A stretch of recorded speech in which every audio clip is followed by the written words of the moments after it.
J'ai dit tout à l'heure que lorsque tu portes des habits sexy, c'est pour faire du sexe. Donc un vêtement qui présente ta partie intime, qui plaque tes fesses, qui plaque ton corps, on voit ta silhouette, tu es dessiné comme ça. Tu dis non, j'ai une belle forme. Oui, mais cette forme-là introduit le vice dans la vie de quelqu'un. Et ce quelqu'un-là va venir te courtiser simplement parce qu'il a envie de voir, de toucher cette forme. Donc tu seras un objet sexuel. Donc c'est vraiment la base de l'impudicité. Tu es vrai, tu es frais, tu es beau. Mais tu présentes ta poitrine, tu présentes ta partie intime, tu t'habilles, tu es plaqué. Les filles la voient Lazare et tout ce qui va avec. Donc celles qui sont vicieuses là, elles auront envie de goûter ce qu'elles voient là aussi. Donc ça va créer ce qu'on appelle des séductions, des tentations. Et beaucoup viennent à l'église pour séduire. Ne viennent pas à l'église pour être simplement présentables, mais viennent avec l'intention de charmer des frères ou charmer des sœurs. Donc c'est réellement une des causes principales mais de l'impudicité, de la fornication et de l'adultère.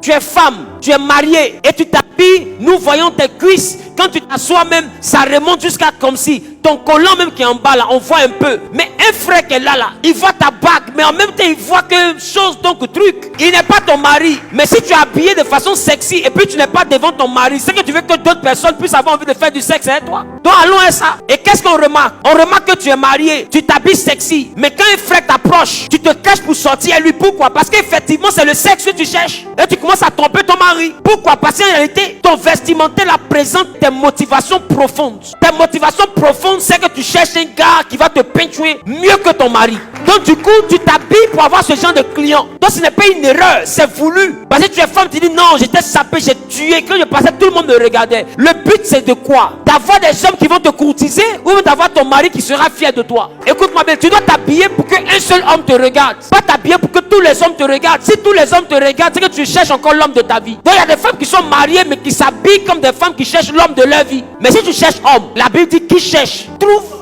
Si tu t'habilles pour chercher garçon, tu vas trouver garçon. Même si tu es marié, tu vas trouver garçon. Même si tu es enceinte, tu vas trouver garçon. Il y a garçon qui va te peindre un bébé dans ton ventre. Ça existe. Qui cherche, trouve. Donc si tu ne cherches pas garçon que tu es marié, commence à t'habiller comme une femme qui montre qu'elle ne cherche pas garçon. Commence à couvrir ton corps. Commence à te présenter d'une façon digne. Et tu verras que garçon va pas te chercher parce que tu vas présenter une femme autre. Et quand ils vont se voir entre eux là, ils vont dire non, la dame qui est là, elle est trop carrée. Quand tu la vas l'habiller là, ton apparence me va présenter que tu n'es pas une femme qu'on doit courtiser à la légère. Parce que tu es une femme qui est déjà occupée. Donc le vestimentaire est bel et bien la base de l'impudicité, de la fornication et même de l'adultère.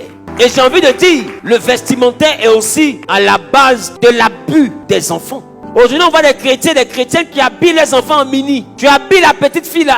Elle est déjà sexy à son âge. Toi-même, quand tu étais petite, on t'a porté l'homme robe. Tu as grandi, tu as porté robe courte. Tu as diminué le tissu là. Maintenant, ta fille là, tu lui donnes petit tissu. Quand elle va grandir, si elle diminue le tissu, il reste quoi?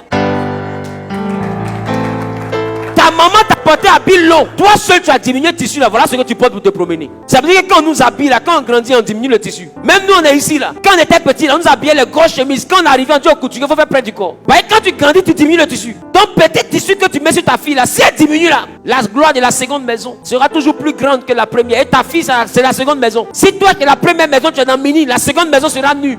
Et c'est comme ça, beaucoup on commence à avoir des enfants qui à partir de 11 ans, 12 ans, 13 ans fuguent. Ta fille à 13 ans, elle fait patouze. Elle a des gars par-ci par-là, des hommes âgés, la courtisent. Pourquoi? Parce qu'elle est sexy.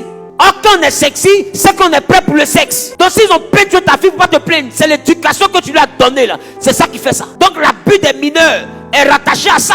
Non, tu habilles ton enfant d'une certaine manière, mais l'enfant prend plaisir à ça. Une gamine, on l'habille, son ventre est dehors, ses fesses sont dehors. On dit elle est belle d'elle. Donc ta fille est choco, elle est sexy d'elle. Mais elle est sexy, là, écoute-moi bien, il y a des gens qui sont des malades aussi. Et pour eux, la femme, c'est femme. Il ne trie pas enfant, il ne trie pas grand. Et demain, quelqu'un va violer ton enfant, c'est pour venir dire c'est mamie, c'est l'auto. Il faut bien habiller tes enfants. Et le corps de ton enfant ne doit pas être vu par n'importe qui. Il faut t'assurer que quand ton enfant est devant tes amis, tes collègues, tes frères, ton enfant soit bien vêtu, tes cousins, tes neveux, tout. C'est dans la douche qu'elle doit être nue. Qu'elle sort de la douche, tu l'habilles correctement. Et tu lui apprends à cacher sa partie intime. Tu lui apprends ça.